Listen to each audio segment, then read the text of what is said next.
It's a lot. I'm interested. So I first met you when you were at the Hampton Roads Chamber, formerly known as the Hampton Roads Chamber of Commerce. I'm going to go with a couple of things here. So there was a big push, or so what did the chamber teach you kind of about the business community, and was it something that you weren't really that um, understanding of? Did you do what was all that stuff new to you? And so like when we talk about storytelling again, like I feel like there's I'm in the know and this is what I think we should have, and then there's like the general like public, the general public who has no idea about these things, right? So do you feel like when you got into that world that was more of you, like you were the general public and then they taught you all this stuff, or kind of how were you in that, and then how did what you did at the chamber kind of open your eyes to what the hashtag 757 was all about?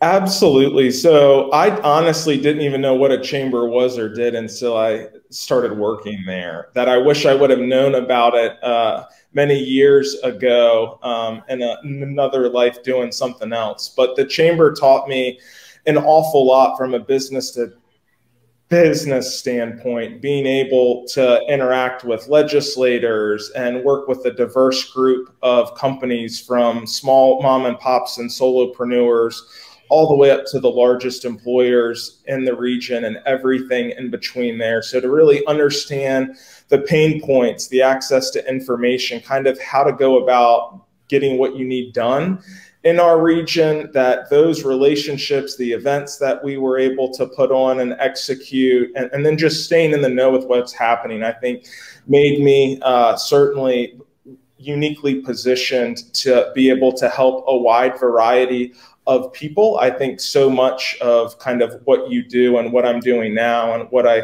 did with the chamber was just simply listening to people. And a lot of times people know or think they know what they need, but they don't know how to go about accomplishing that. So Which is just interesting too, as listening to then try to, like, I think a lot of people will say, hey, I want this thing, and actually it's probably not true that that's what they need something else. And so to really kind of recognize that, and then it's something against that person, that business, that whatever, it's just saying like, hey, you think you need this because this is what's being talked about, but it actually sounds like you need this other thing over here that no one's talking about. And so it's interesting that you brought that up, as like you're listening and they don't really kind of grasp, it sounds like, that they needed something different, because people say I need capital, and it's like, do you really need capital?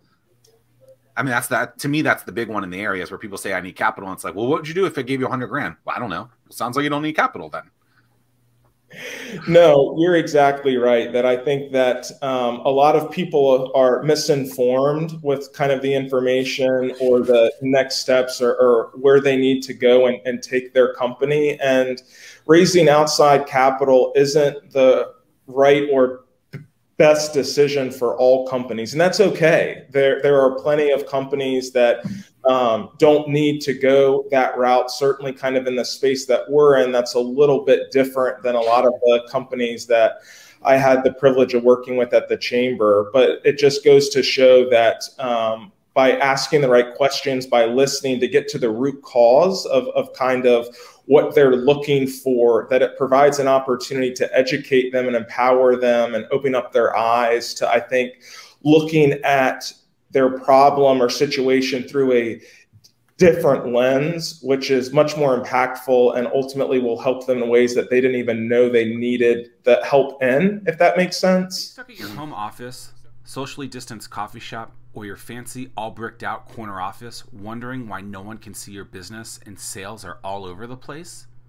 Sounds like you need a pro. That's why I developed the Anomaly Academy. Insert clever copy here.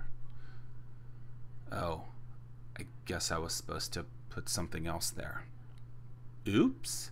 You can grab access to the Anomaly Academy now at zackmillersays.com/anomalyacademy.